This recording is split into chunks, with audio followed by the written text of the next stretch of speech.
बहुत बहुत धन्यवाद देवियों। पूज्यपाद स्वामी जी महाराज ने आज लीला के प्रसंग के अंतर्गत प्रथम पंक्ति में राम इच्छा की चर्चा की है। राम इच्छा से सब हो रहा है। ऐसा दक्षिण इसी शब्द पर, इसी विषय पर चर्चा शुरू करते हैं, जारी रखेंगे आगामी दिनों भी। भगवान शिव पार्वती को कथा सुना रहे हैं, राम कथा। प्रसंग आता है, देवऋषि नारद ने पार्वती प्रभु राम को शाप दिया, परमात्मा को शाप दिया। उन शाप के कारण प्रभु को अवतार लेना पड़ा। पार्वती ये बात सुन के तो विस्मयाकुल है, बहुत चकित हुई। देवऋषि नारद जैसा भक्त, भक्ति का आचार्य, परम भक्त, और उन्होंने भगवान को शाप दे दिया। पार्वती को चकित देख के मुस्कुरा के भगवान शिव कहते हैं, पार्वती,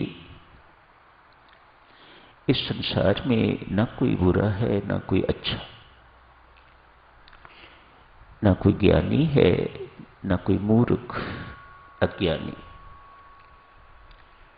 ये रघुवीर सरकार जिसको जो बनाना चाहते हैं, जहां बनाना चाहते हैं, वैसा ही हो जाता है। देवऋषि नारद को परम भक्त बनाना चाहा तो वो बना दिया। काम क्रोध लोभ पर विजयी बनाना चाहा तो वो बना दिया। काम का दास बनाना चाहा तो वो बना दिया। पार्वती, इस सब मेरे राम की लीला है। इसी लीला का सादक्षण स्वामी जी महाराज वर्णन कर रहे हैं। रावण लक्ष्मण को उपदेश देते हैं, मरने की तैयारी है। प्रभु राम ने भी उपदेश मांगा और लक्ष्मण ने भी उपदेश मांगा। तो जो उपदेश लक्ष्मण को दिया, उनके माध्यम से साधुजनों जो हमें रावण ने समझाया है अपने जीवन से, वे यूं है। रावण कह रहे हैं, लक्ष्मण, प्रत्येक प्राणी की प्रत्येक इच्छा की पूर्ति प्रभु राम के अधीन। ये रावण जैसा शक्तिशाली व्यक्ति, जिसका प्रकृति पर पूरा नियंत्रण, देवी देवता जिससे घबराते, वह अंत समय उपदेश दे रहा है।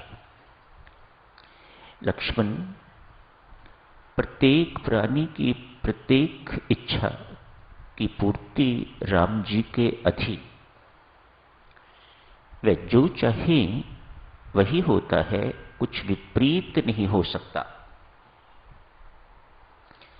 अपने जीवन का एवं शास्त्रों का अनुभव बता रहे हैं राम।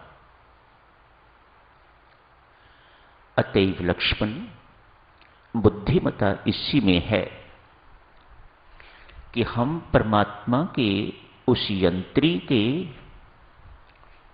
उस सूत्रधार की कठपुतली बनके, निमित्त बनके, तो निष्काम भाव से अपने कर्तव्य कर्मों को निभाते रहें, तथा राम राम जपते हुए राम इच्छा के अनुसार चलना सीखें। राम जप से क्या लेना है, हमें क्या सीखना है, क्या बल प्राप्त करना है, किस प्रकार की हमें सद्बुद्धि प्राप्त करनी है राम नाम से, ताकि हम राम इच्छा के अनुसार चलना सीख सकें। ये उपदेश रावण ने हम सबको दिया है। राम इच्छा को शिरोधार्य करना साधकजनों चूंकि सर्वोपरि है, उस इच्छा को शिरोधार्य करना, सहर्ष शिरोधार्य करना, ये साधना की सीमा है।